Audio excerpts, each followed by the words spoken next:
이것만 물어보시면 아마 대부분 흔히 우리가 말하는 똥DB라고 하죠. 그런 것들은 걸러질 수 있을 거라고 생각이 듭니다. 저는 현재 약 4,000명의 보험 설계자분들이 있는 보험회사의 마케팅 최고 책임자로 근무하고 있습니다.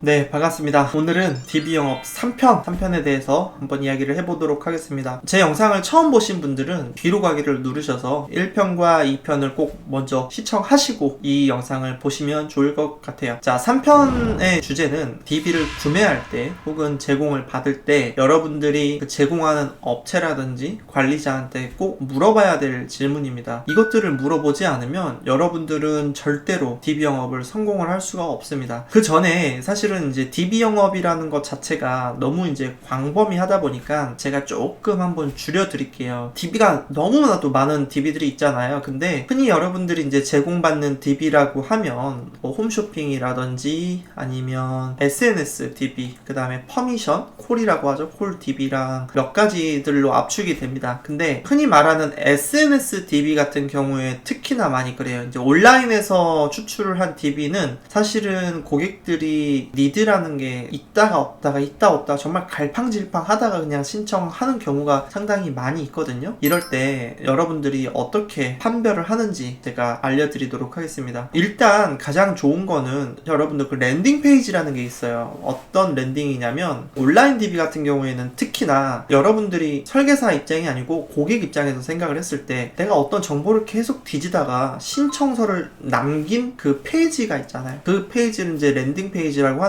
그 랜딩 페이지가 어떤 페이지이냐라고 한번 물어봤을 때 그것을 오픈을 해줄 수 있는지 없는지에 따라서 사실은 이 DB의 질이 좀 많이 달라진다라고 보시면 됩니다.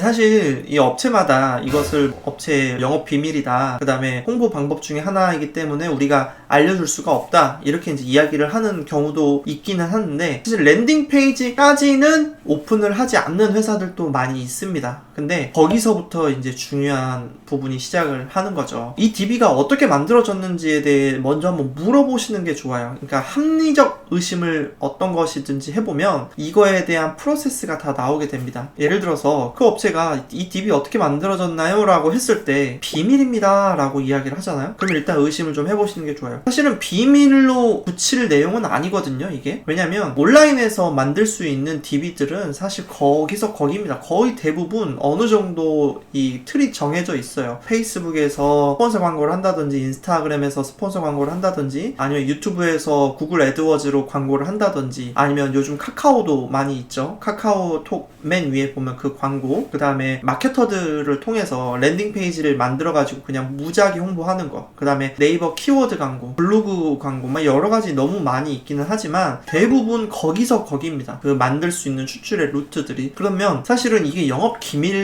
비밀까지는 아니거든요. 어떻게 만들어졌는지에 대한 답은 얻으실 수 있어요. 특히 뭐 어디에서 만들어졌는지에 대한 문의를 하시면 당연히 답변을 해주는 게 저는 맞다라고 봅니다. 근데 뭐 그것까지도 비밀이라고 할 수 있다라고 저는 생각을 해요. 하지만 일단 거기서부터는 이제 의심을 하면서 시작을 하셔도 괜찮은 단계입니다. 마지막, 스크립트가 있나요? 라고 물어봤어요. 스크립트가 있나요? 라고 물어봤을 때는 아니요, 따로 없습니다는 정말 그냥 믿고 걸으시면 됩니다. 왜냐면 이 스크립트가 있는지 없는지에 따라서 여러분들이 이 DB 영업을 성공할 수 있느냐 없느냐가 엄청나게 많이 판가름이 날 수 있거든요. 이 스크립트가 있다라는 것은 무슨 말이냐면 이 DB를 만들어내는 과정들이 이 안에 녹여져 있다라는 겁니다. 여러분들이 전화번호를 받고 보험상담 신청하셨죠? 라고 그냥 물어보는 것보다는 안녕하세요, 저희는 어디 업체와 제휴되어 있는 누구누구 설계사입니다, 보험상담 신청하셨죠? 라고 들어가는 게 훨씬 더 부드럽고 고객이 인지가 되지 않겠어요? 사실은 고객들은 하루 이틀만 지나도 내가 신청을 했는지